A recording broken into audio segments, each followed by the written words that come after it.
अल्लाह वाले बुजुर्ग एक सांप की सवारी किया करते। जब वह बस्ती में दाखिल होते तो लोगों की चीखें निकल जाती। और यह अल्लाह वाले क्या अल्लाह के बरगी सीधा बंधे थे?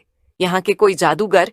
क्या यह सांप उनकी औलाद था या कोई एक शैतानी ताकत उनके पास आई थी? कुछ लोग सहम कर दरवाजे बंद कर लेते तो कुछ हैरत से ये मंजर देखते। बूढ़ी औरतें कानों को हाथ लगाती, बच्चे खौफ से माओं की गोद में छुप जाते। हकीकत क्या थी? यह राज गांव के हर फर्द को बेचैन कर रहा था। गांव के बाहर एक पुराने घर में अल्लाह वाले बुजुर्ग हाजी रहमतुल्लाह अपनी बीवी फातिमा के साथ रहते थे। हाजी साहब बहुत नेक इंसान थे, हर वक्त अल्लाह की इबादत में मशगूल रहते और लोगों को सब्र शुक्र और दुआ की तलकीन करते। उनकी दुआएं कई लोगों के काम आ चुकी थी, मगर एक गम जो हाजी साहब और उनकी बीवी को अंदर से खाए जा रहा था, वह था औलाद की नेमत से महरूम फातिमा।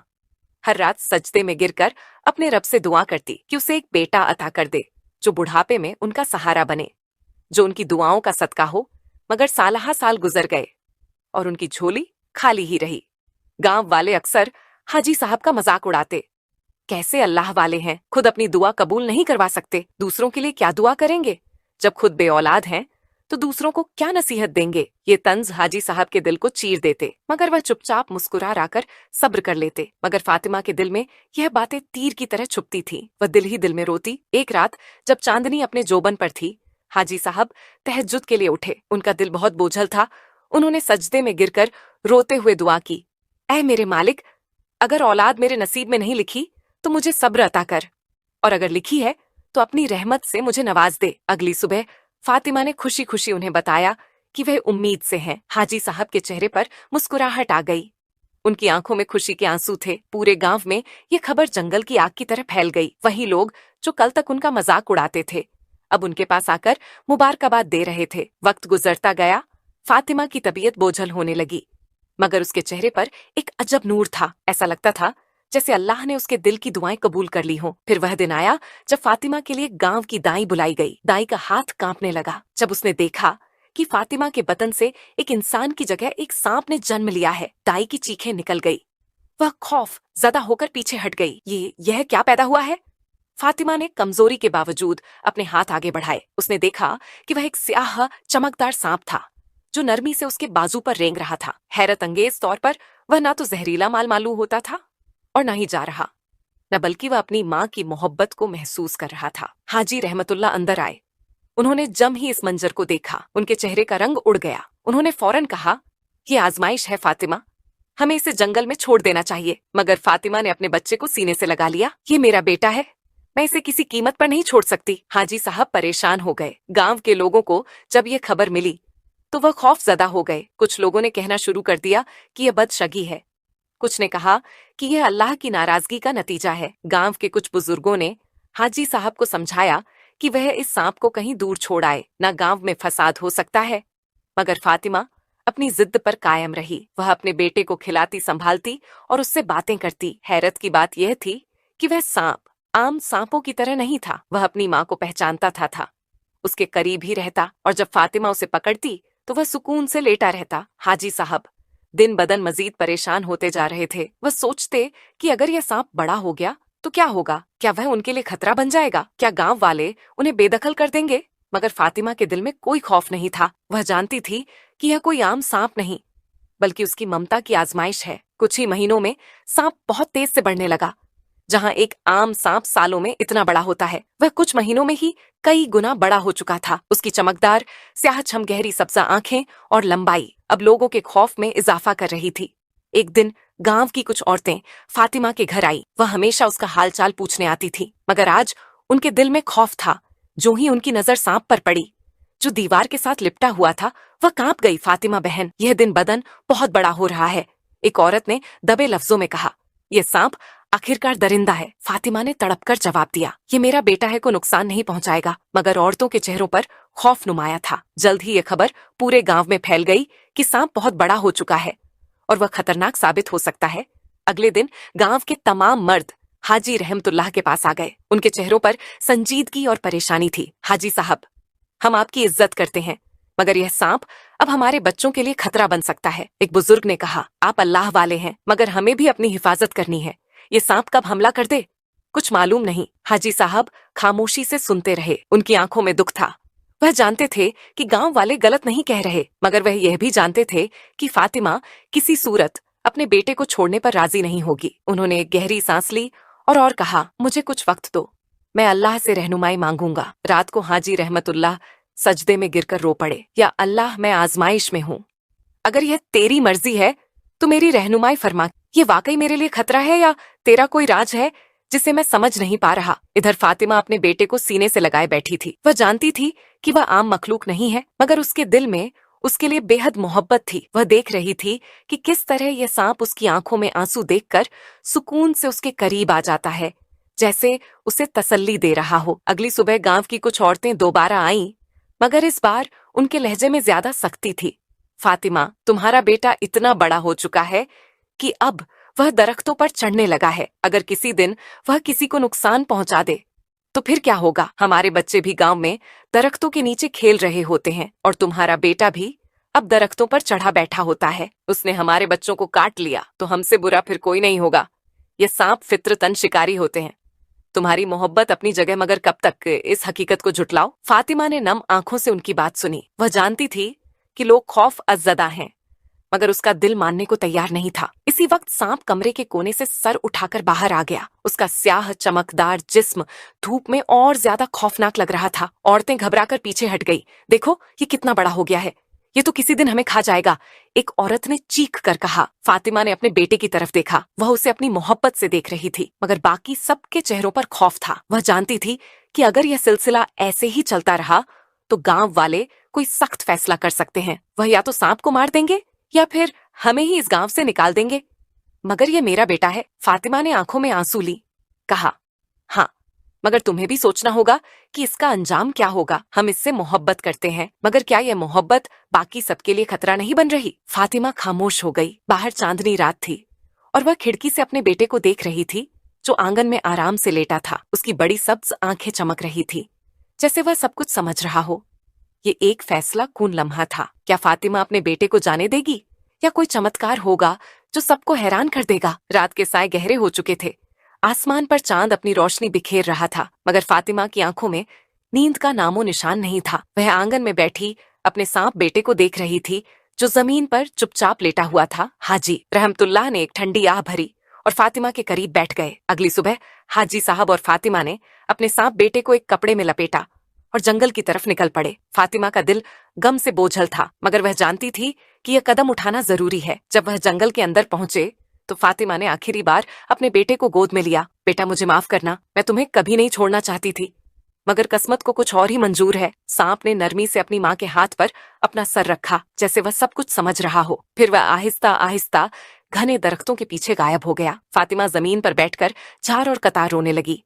हाजी साहब ने उसे सहारा दिया और दोनों खामोशी से वापस लौट आए। महीने गुजरते गए, मगर फातिमा का दिल बेचैन ही रहा। वह हर रोज शाम के वक्त जंगल की तरफ देखती, जैसे वह किसी चमत्कार की मुंतज हो। हाजी रहमतुल्लाह भी अंदर ही अंदर अपने बेटे को याद करते, मगर सब्र के सिवा कोई चारा न था। फिर एक दिन हाजी साहब की तबीयत बिगड़ने लगी। वह कमजोर हो चुके थे और कुछ ही अरसे में उनकी टांगे काम करना छोड़ गई। अब वह चलने फिरने से कासिर थे। गांव के लोग जो कभी उनसे बरकत की दुआ लेने आते थे, अब उन्हें नजरअंदाज करने लगे। कुछ तो यह भी कहते कि यह उनके अपने अमाल का नतीजा है। ये वही बुजुर्ग है ना जो हमें नसीहत करते थे, अब खुद किस हाल में पड़े हैं। फातिमा दिन रात उनकी खिदमत में लगी रहती, मगर वह अकेली औरत आखिर कितना कर सकती थी? वह हर रोज शौहर को देखकर मजीद टूट जाती, मगर गर वह बेबस थी। एक रात जब गांव के लोग गहरी नींद में सोए हुए थे, फातिमा को आंगन में कुछ आहट सुनाई दी। उसने दरवाजा खोला तो सामने का मंजर देखकर उसकी आंखों से खुशी और हैरत के आंसू निकल आए। उसका सांप बेटा दरवाजे के पास बैठा था, पहले से भी बड़ा और मजीद ताकतवर दिखाई दे रहा था। जैसे ही फातिमा ने उसे देखा, वह तेजी से रेंगता हुआ उसके कदमों में आ गया और सर झुका दिया। बेटा, तुम वापस आ गए, फातिमा ने कांपती आवाज में कहा। सांप ने जैसे सर हिलाकर हाँ में जवाब दिया। फिर वह आहिस्ता आहिस्ता अंदर गया, जहां हाजी रहमतुल्लाह लेटे हुए थे। हाजी साहब ने जब अपने बेटे को देखा तो उनकी आंखों में हैरानी और मोहब्बत का मिलाजुला रंग था। सांप अपने वालिद के करीब आया, फिर अचानक उसने अपने लंबे मजबूत जिस्म को फैलाया और हाजी साहब के सामने झुक गया, जैसे कह रहा हो कि अब वो जहां भी जाना चाहे वह उन्हें अपने ऊपर बिठाकर ले जाएगा। हाजी साहब ने कांपते हाथों से उसके सर पर हाथ रखा और एक आह भरी अल्लाह की शान, जिसे हम आजमाइश समझ रहे थे, वही हमारा सहारा बन गया। फातिमा की आंखों से खुशी के आंसू निकल रहे थे। अगली सुबह गांव वालों ने जो मंजर देखा वह उनकी सोच से बाहर था। हाजी रहमतुल्लाह एक बड़े और ताकतवर सांप की पीठ पर सवार थे और वह उन्हें मस्जिद की तरफ ले जा रहा था। गांव के लोगों की आंखें हैरत से फटी की फटी रह गई। यह क्या? यह सांप तो इनकी सवारी कर रहा है। हमने तो इसे मनहूस समझा था, मगर यह तो अपने वालिद की खिदमत कर रहा है। पूरे गांव में यह खबर जंगल की आग की तरह फैल गई। जो लोग कल तक हाजी साहब को नजरअंदाज कर रहे थे, वे अब हैरानी और शर्मिंदगी से एक दूसरे को देख रहे थे। ये वही सांप था जिसे वे मनहूस और खौफनाक समझ रहे थे, मगर वह अपने वालिद को हर जगह ले जा रहा था। नमाज जनाजे, किसी के दुख सुख, जहां भी हाजी साहब को जाना होता, सांप उन्हें अपनी पीठ पर बिठाकर ले जाता। फातिमा ने आसमान की तरफ देखा और दिल ही दिल में शुक्र अदा किया। अल्लाह ने उसके बेटे को एक मिसाल बना दिया था। कुछ लोग बदगुमानी में पड़ गए। यह कैसे मुमकिन है? कोई आम इंसान किसी सांप पर सवार नहीं हो सकता। ये बुजुर्ग हम सबको धोखा दे रहे हैं। हमने हमेशा इन्हें अल्लाह वाला समझा, मगर यह तो कोई जादूगर लगते हैं। क्या पता इन्होंने किसी शैतानी अमल के जरिए ये सब किया हो। ये सुनकर हाजी रहमतुल्लाह के दिल पर एक और चोट लगी। वह अपनी पूरी जिंदगी गांव वालों के लिए दुआ करते रहे, मगर आज वही लोग उन पर इल्जाम लगा रहे थे। उनकी आंखों में अफसोस और दुख की गहरी परछाइयां थीं। फातिमा ने जब यह सुना तो उठी। ये कैसे लोग हैं? कल तक यही लोग आपके कदमों में बैठकर बरकत मांगते थे और आज आपको जादूगर कह रहे हैं। हाजी साहब ने एक ठंडी सांस ली और धीमे लहजे में कहा, फातिमा, आजमाइश कभी खत्म नहीं होती। ये दुनिया है, यहाँ हक और सच की राह में मुश्किलात आती है। हाजी साहब का बाहर निकलना कम हो गया। वह अब सिर्फ जरूरी वक्त पर ही बाहर आते, वरना ज्यादा वक्त इबादत में गुजारते। फिर एक रात अचानक आसमान पर गहरे बादल छा गए। गरज चमक के साथ मूसलाधार बारिश शुरू हो गई। बिजली कड़कने लगी और अचानक आसमान से बड़े बड़े ओले बरसने लगे। गांव के लोग घबराकर अपने घरों में दुबक गए। ये इतने बड़े ओले थे कि खेतों में खड़ी फसलें जमीन बोस हो गई। दरख्तों की टहनियां टूटकर गिरने लगी। मवेशी जख्मी हो गए और पूरी बस्ती में शोर मच गया। ये कयामत की रात थी। गांव वाले अपने घरों में सहम बैठे रहे, मगर हर दिल में एक ही सवाल था, यह हमारे साथ क्या हो रहा है? सुबह जब बादल छटे तो गांव का मंजर ही बदल चुका था। खेत वीरान हो चुके थे। अनाज के नेत तक मिट्टी में दफन हो चुके थे। मवेशियों की लाशें जगह जगह पड़ी थी और लोगों के चेहरों पर खौफ नुमाया था। हमारी सारी फसल तबाह हो गई। अब हम क्या खाएंगे? ये अल्लाह का अजाब है। हम क्या करें? गांव के लोग भूख और परेशानी के आलम में दिन गुजारने लगे। जो थोड़ा बहुत गल्ला घरों में मौजूद था वह भी तेजी से खत्म हो रहा था। लोग रोटी के एक एक टुकड़े को तरसने लगे। तभी किसी ने कहा, हमें हाजी साहब के पास जाना चाहिए, वही हमें कोई हल बता सकते हैं। पहले तो कुछ लोग हिचकचाए, मगर फिर कहत कि शिद्दत ने उनके गरूर को खत्म कर दिया। एकाएक करके पूरे गांव के लोग हाजी साहब के दरवाजे पर आ गए। वह जानते थे कि यही लोग कल तक उन्हें जादूगर कह रहे थे, मगर आज फिर मदद के तलबगार बनकर आए हैं। भूख से उनके चेहरे जर्द हो चुके थे। आंखों में खौफ और बेबसी थी। बच्चे बिलख रहे थे, माएं बेचैन थीं और बुजुर्ग दुआएं मांग रहे थे। हाजी साहब, हमें कोई रास्ता दिखाइए, हम भूख से मर रहे हैं। हमारे पास कुछ भी नहीं बचा। अगर कोई चमत्कार ना हुआ तो हम सब खत्म हो जाएंगे। हाजी रहमतुल्लाह चुपचाप अपने सांप बेटे की तरफ देखने लगे। ऐसा लगा जैसे उनकी आंखों में एक सवाल था। वह जैसे कह रहे हो, बेटा मैं क्या करूं? सांप ने अपनी चमकदार आंखों से बाप की तरफ देखा। फिर अचानक उसके मुंह से एक चमकता हुआ हीरा गिरा। हाजी साहब ने हैरानी से वह हीरा अपने हाथ में उठाया। गांव वाले दंग रह गए। एक आदमी ने हैरानी से कहा, सांप ने एक और हीरा उगल दिया। फिर 3 बड़े और नायाब हीरे हाजी साहब की हथेली पर चमकने लगे। लोग हैरत और खुशी से एक दूसरे को देखने लगे।